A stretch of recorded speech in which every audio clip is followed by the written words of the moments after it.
Bismillahirrahmanirrahim. Assalamualaikum warahmatullahi wabarakatuh.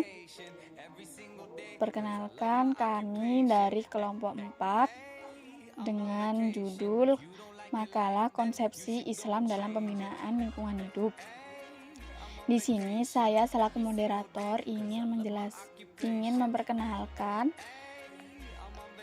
nama kelompok 4. Yang pertama, Winda Nur Afni dengan NIM 21064110065.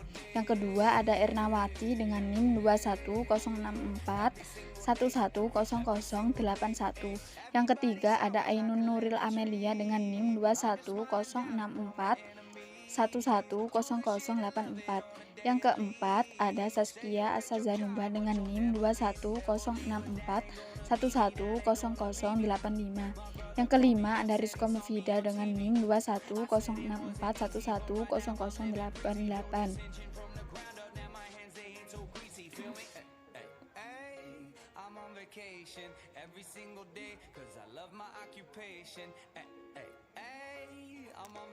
Bab 1. Pendahuluan.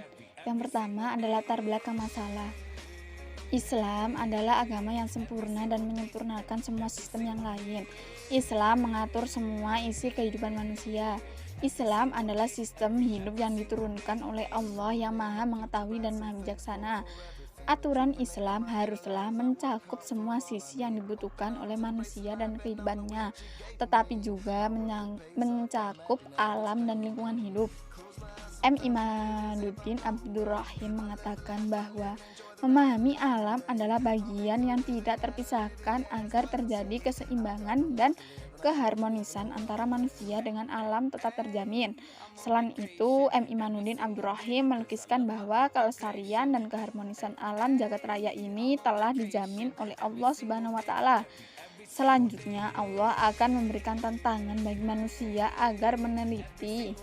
Andai manusia menemukan cacat, masyarakat dunia membutuhkan peran agama guna menumbuhkan kesadaran otentik dalam diri manusia, yaitu nilai-nilai agama. Nilai-nilai agama tersebut memiliki kemampuan tinggi dalam mempengaruhi sikap dan perilaku pemeluknya dalam kehidupan. Lingkungan sangat berguna bagi kehidupan manusia. Manusia sangat membutuhkan lingkungan dan berperan dalam lingkungan hidup. Membentuk lingkungan yang baik menjadi tanggung jawab manusia. Manusia wajib memelihara dan menjaga lingkungan hidup agar tetap lestari dan alami. Hal ini disebabkan karena lingkungan menjadi bagian yang tak terpisahkan dalam kehidupan manusia. Pengelolaan lingkungan hidup manusia mempunyai peranan yang sangat penting karena pengelolaan lingkungan hidup itu sendiri pada akhirnya ditujukan untuk keberlangsungan kehidupan manusia di muka bumi. Menurut Yusuf Al-Qaradawi, lingkungan hidup meliputi lingkungan dinamis yaitu lingkungan hidup dan lingkungan statis yaitu lingkungan mati. Lingkungan dinamis meliputi manusia, hewan, dan tumbuhan. Perkenalkan, saya Ainun Nuril Amelia dengan NIM 2106411000084. Baik, selanjutnya saya akan menjelaskan mengenai tujuan pendidikan dari lingkungan hidup. Menurut Johani pada tahun 2014, beliau mengungkapkan bahwasannya pendidikan lingkungan hidup itu diartikan sebagai salah satu upaya untuk merubah perilaku dan juga sikap yang dilakukan oleh beberapa pihak masyarakat yang bertujuan untuk meningkatkan pengetahuan, keterampilan, dan juga kesadaran dari masyarakat mengenai lingkungan dan juga isu yang ada dari permasalahan lingkungan di sekitarnya, sehingga pada akhirnya akan menjadi motivasi dan juga mendorong masyarakat untuk memiliki peran dan berperan aktif dalam pelestarian dan juga keselamatan lingkungannya untuk kepentingan bersama. Sedangkan menurut Afandi pada tahun 2013, beliau mengatakan tujuan dari pendidikan lingkungan hidup diuraikan menjadi 5. Yang pertama adalah kesadaran, yang kedua adalah pengetahuan, Yang ketiga adalah sikap. Yang keempat adalah keterampilan. Dan yang kelima adalah partisipasi. Agama Islam sebagai agama yang samawi memiliki misi rahmatan lil alamin. Oleh karena itu, peran Islam dalam penyelamatan lingkungan dan juga peradaban dari manusia itu bergantung pada siapa yang memeluk agama Islam. Pendidikan lingkungan sendiri telah diajarkan oleh Rasulullah SAW berdasarkan wahyu yang Allah firmankan melalui malaikat Jibril, sehingga banyak ditemukan ayat Al-Quran yang membahas tentang lingkungan itu sendiri.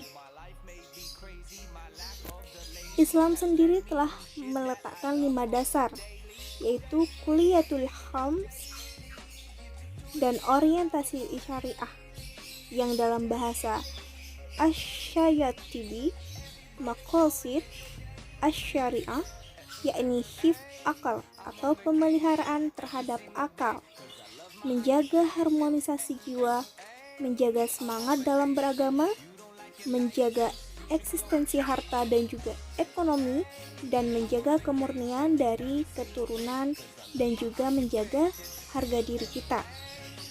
Selanjutnya adalah implementasi dari pendidikan lingkungan hidup di sekolah.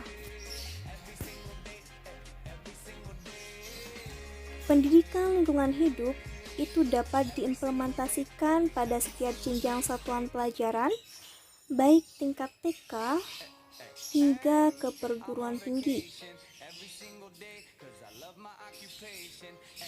Nah, penelitian dari beberapa ilmuwan itu membuktikan bahwasanya pendidikan lingkungan hidup tidak terbatas pada jenjang satuan pendidikan, melainkan seluruh jenjang satuan pendidikan dan juga masyarakat umum.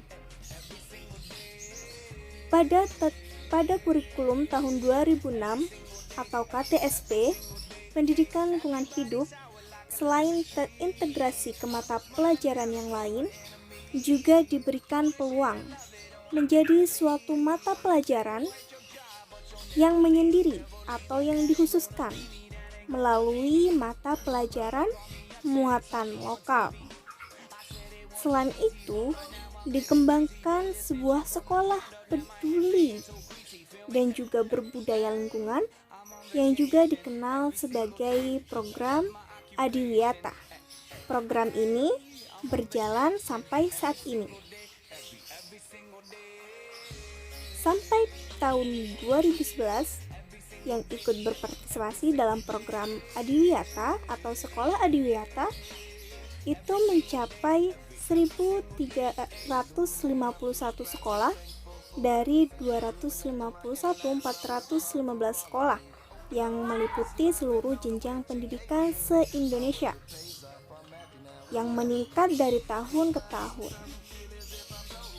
Dalam implementasi pendidikan lingkungan hidup di sekolah ini, hal yang perlu diingat adalah bahwa dalam pembelajaran, siswa itu harus dilibatkan secara aktif mentalnya. Tidak hanya mendengarkan antara konsep secara pasif, teori secara pasif, dan rumus secara pasif. Mengapa hal ini bertujuan agar siswa itu dapat mengonstruksikan pengetahuannya, pengalamannya, pemahamannya, kreativitasnya, keterampilan yang dimiliki, yang pada gilirannya akan dapat diterapkan dalam kehidupan sehari-harinya dan juga membantu lingkungan di sekitarnya.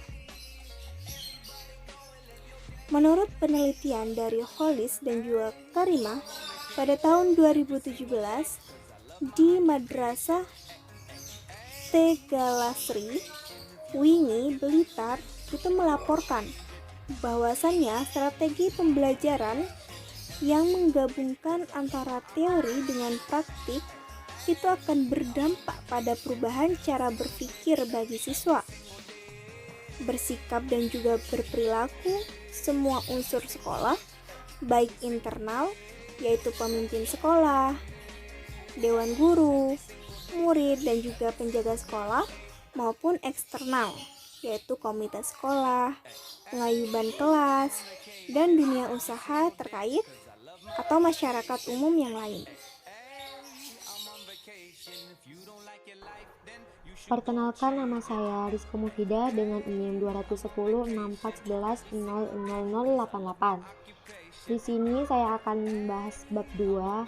Yang pertama, pengertian lingkungan dan pendidikan Islam. A. Pengertian lingkungan. Manusia wajib memelihara dan menjaga lingkungan hidup agar tetap lestari dan alami. Hal ini disebabkan karena lingkungan menjadi bagian yang tidak terpisahkan dalam kehidupan manusia. Lingkungan hidup menurut Undang-Undang Nomor 23 Tahun 1997 didefinisikan sebagai kesatuan ruang dengan semua benda, daya, keadaan, dan makhluk hidup, termasuk manusia dan perilakunya, yang mempengaruhi kelangsungan kehidupan dan kesejahteraan manusia serta makhluk hidup. Dalam pengelolaan lingkungan hidup, manusia mempunyai peranan yang sangat penting, karena pengelolaan lingkungan hidup itu sendiri pada akhirnya ditujukan untuk keberlangsungan kehidupan manusia di muka bumi ini. Selanjutnya, lingkungan hidup menurut H.A. Mattulada meliputi makhluk biologis, makhluk bermasyarakat, dan sebagai insan budaya. Dapat dikatakan lingkungan hidup manusia terdiri atas lingkungan biofisik, lingkungan statis, dan lingkungan budaya. Lingkungan statis ini dapat dibedakan dalam dua kategori pokok. Pertama, bahwa seluruh lingkungan statis ini diciptakan untuk kemaslahatan manusia, membantu dan memenuhi semua kebutuhan mereka. Kedua, bahwa lingkungan dengan seisinya satu sama lain saling mendukung, saling menyempurnakan, saling menolong sesuai dengan sunnah-sunnah Allah yang berlaku di jagat raya ini. Dari pendapat di atas, dapatlah disimpulkan bahwa lingkungan itu sebenarnya ada dua, yaitu lingkungan manusia dan lingkungan selain manusia atau disebut juga dengan lingkungan alam. Atau kata lain, lingkungan mencakup segala sesuatu yang berada di sekitar manusia, bahkan manusia pun itu dapat dikatakan sebagai kategori lingkungan. Pembentukan lingkungan yang baik menjadi tugas dan tanggung jawab manusia. Setiap lingkungan memiliki esensi keperluan memelihara kelangsungannya. Lingkungan biofisik amat ditentukan kelangsungannya hidupnya oleh air. Lingkungan kelangsungannya ditentukan oleh ketertiban hidup dan keteraturan hubungan. Sedangkan lingkungan budaya kelangsungannya ditentukan oleh kelanjutan adanya kreativitas atau daya cipta dari pendukungnya. B. Pendidikan Islam. Dalam hal ini, Hasan Langgulung mengartikan pendidikan secara luas meliputi hampir semua bidang aktivitas manusia, semenjak yang paling sederhana seperti mencari kayu bakar untuk keperluan memasak nasi sampai kepada aktivitas yang kompleks seperti berpikir secara individu dan secara kolektif. Pendeknya, ia mencakup bidang-bidang yang sama luasnya dengan peradaban itu sendiri. Ia meliputi bidang-bidang seperti politik, ekonomi, seni, kemiliteran, ilmu, sastra, pertukangan, pertanian, perdagangan, filsafat, matematik, dan lain sebagainya.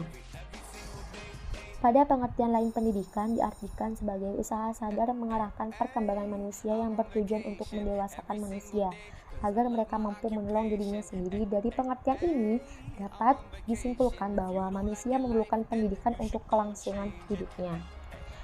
Di kalangan ahli teologi dan ahli filsafat Islam, pendidikan Islam dapat diartikan sebagai usaha menurunkan sifat-sifat Allah kepada peserta didik. Di perspektif ini, pendidikan Islam semakna dengan penguatan potensi manusia yang memiliki sifat Tuhan yang kudrat sekaligus kuat. Yang kedua, nilai-nilai teologi pendidikan. Jagat raya dan seisinya ini adalah ciptaan Tuhan. Karenanya disebut sebagai makhluk Allah. Manusia, bumi, dan langit serta lainnya adalah bagian dari alam. Walaupun demikian, manusia merupakan makhluk yang paling mulia. Allah telah menciptakan manusia tidak hanya berbeda dengan makhluk lain, tapi juga memberikan kelebihan yang tidak diberikan kepada makhluk lainnya. Allah menciptakan manusia dalam bentuk sebaik-baiknya, seperti yang tertera dalam Al-Quran. Secara garis besarnya, potensi yang diberikan kepada manusia itu terdiri atas 4 potensi utama yang secara fitrah sudah dianugerahkan Allah kepadanya, yaitu yang pertama, hidayat al-ghariziyat, potensi naluriyah. Dorongan ini merupakan dorongan primer yang berfungsi untuk memelihara keutuhan dan kelanjutan hidup manusia. Di antaranya dorongan berupa insting untuk memelihara diri seperti makan, minum, dan penyesuaian tubuh dengan lingkungan. Dorongan yang kedua yaitu dorongan untuk mempertahankan diri. Bentuk dorongan ini berupa nafsu marah, bertahan, atau menghindari dari gangguan yang mengancam dirinya. Dorongan yang ketiga yaitu berupa dorongan untuk mengembangkan jenis. Dorongan ini berupa naluri seksual. B. Hidayat al-hasiyat atau potensi indrawi. Potensi indrawi erat kaitannya dengan peluang manusia untuk mengenal sesuatu di luar dirinya. Melalui indera yang dimilikinya, manusia dapat mengenal suara, cahaya, warna, rasa, aroma, maupun bentuk sesuatu. Jadi, indera berfungsi sebagai media yang menghubungkan manusia dengan dunia luar dirinya. Potensi indrawi yang umum dikenal terdiri atas indera penglihat, pencium, peraba, pendengar, dan perasa. Namun di luar itu masih ada sejumlah alat indera dalam tubuh manusia seperti antara lain indera keseimbangan dan taktil. Potensi tersebut difungsikan melalui pemanfaatan alat indera yang sudah siap pakai seperti mata, telinga, hidung, lidah, kulit, dan otak maupun fungsi syaraf. Yang ketiga yaitu hidayat al-aqliyat atau potensi akal. Hidayat ini hanya dianugerahkan Allah kepada manusia. Adanya potensi ini menyebabkan manusia dapat meningkatkan dirinya melebihi makhluk-makhluk lain ciptaan Allah.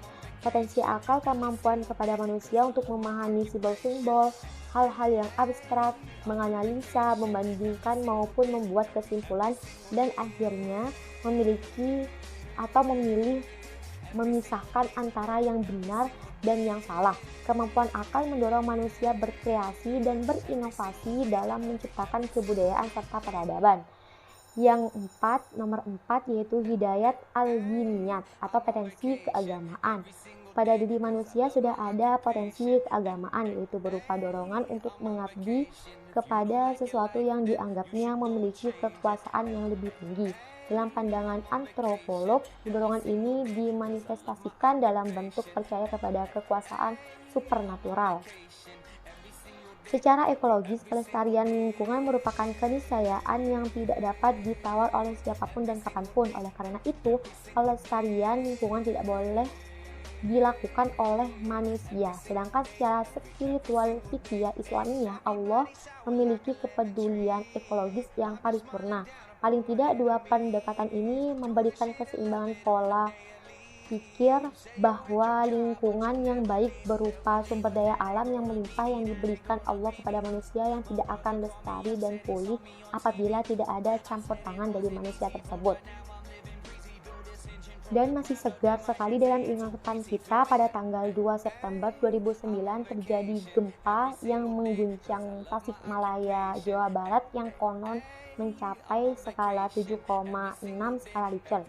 Gempa ini terasa juga sampai di Kedah, Bantung pada pukul 14.50 WIB selama kurang lebih 20 detik. Ribuan nyawa manusia melayang, kehilangan harta benda, rumah, binatang, dan terlebih lagi kehilangan anggota keluarganya. Bahkan sampai hari ini katanya penanganan korban gempa termasuk perumahannya belum terselesaikan. Assalamualaikum warahmatullahi wabarakatuh. Saya Saskia Sezanuba dengan NIM 210411085 akan menjelaskan tentang etika dan konservasi lingkungan dalam Islam.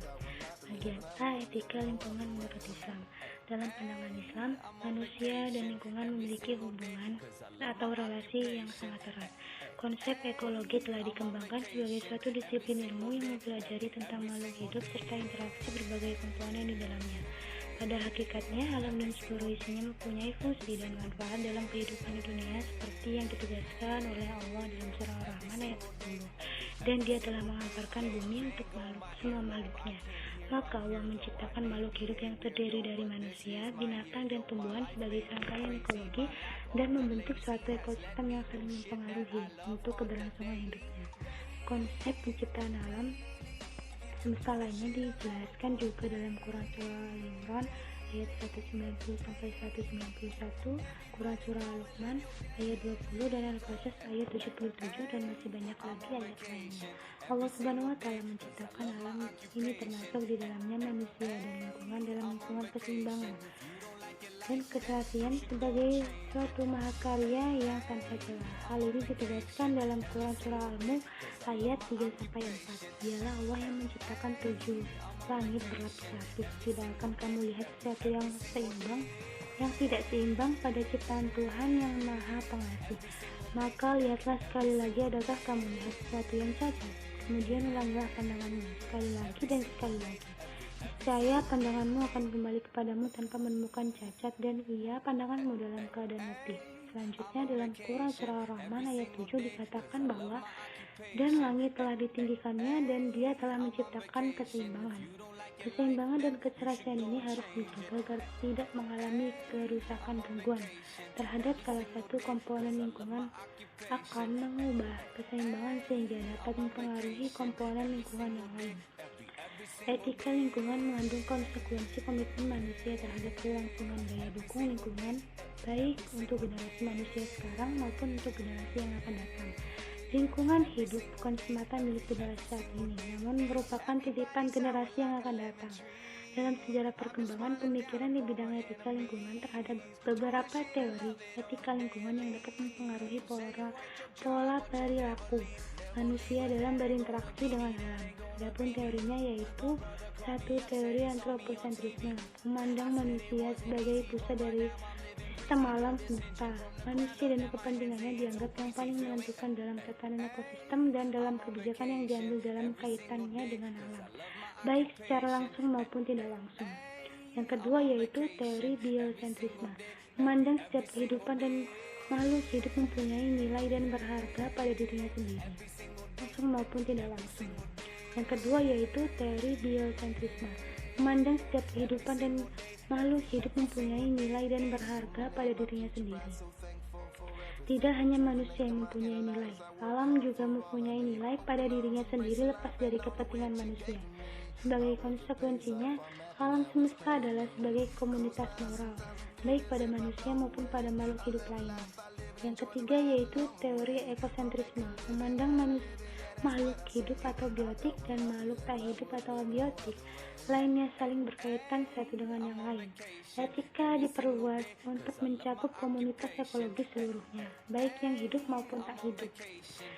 Selanjutnya yaitu ekofeminisme adalah sebuah teori dan gerakan etika yang sebagaimana halnya biosentris dan ekosentris ingin mendobrak etika antroposentris yang lebih mengutamakan manusia daripada alam, bahkan secara lebih mistis. Yang dilawan ekofeminisme bukan hanya sekedar antroposentris, akan tetapi teori lingkungan yang berpusat pada laki-laki yang selama ini mempunyai cara pandang dominasi dan subordinasi hierarkis yang menempatkan status bertingkat dan dualisme nilai untuk memberikan nilai tinggi dan rendah.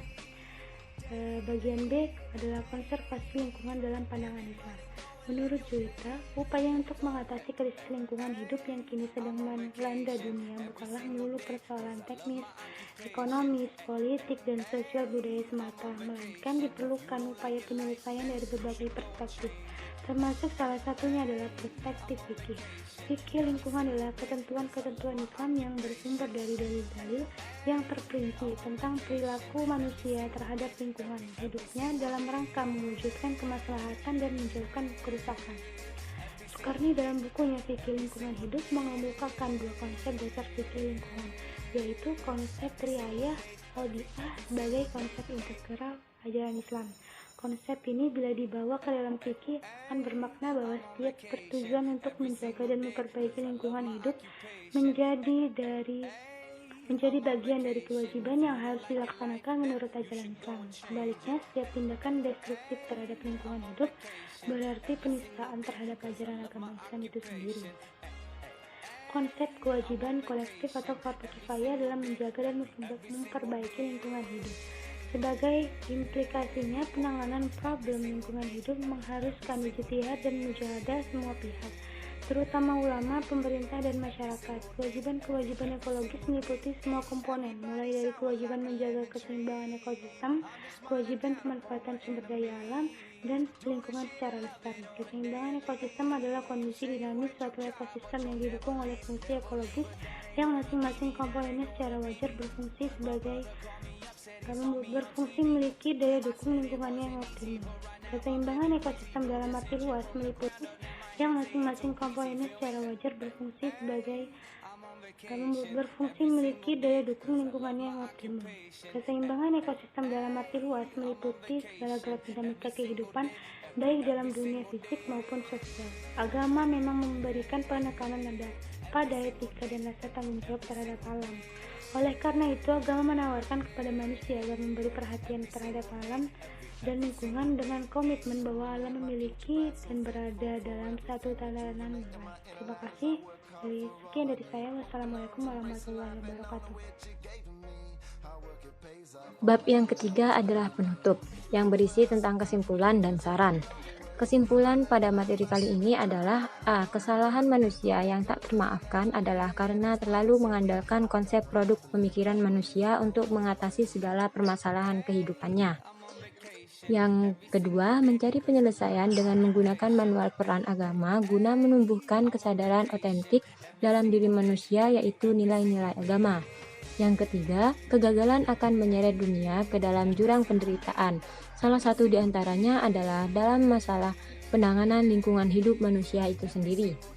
Yang terakhir, yang keempat, nilai-nilai Islam tetap lestari seperti umat Islam cita-citakan selama ini. Karena pelestarian alam itu menumbuhkan manusia, maka campur tangan manusia tetap diperlukan, akan tetapi tentu dengan bimbingan dan arahan tangan Tuhan Yang Maha Kuasa. Untuk saran pada materi kali ini adalah, marilah kita sesama mewujudkan pembinaan kedamaian hidup. Masyarakat di Indonesia yang majemuk dengan perbedaan termasuk perbedaan agama seharusnya perlu untuk mengedepankan pentingnya pemahaman dan kesadaran tentang hidup bersama dalam perbedaan secara harmonis. Sebagai warga negara yang baik, kita wajiblah sama-sama menjaga negara ini dan menjunjung tinggi kerukunan antar etnis, budaya, dan agama.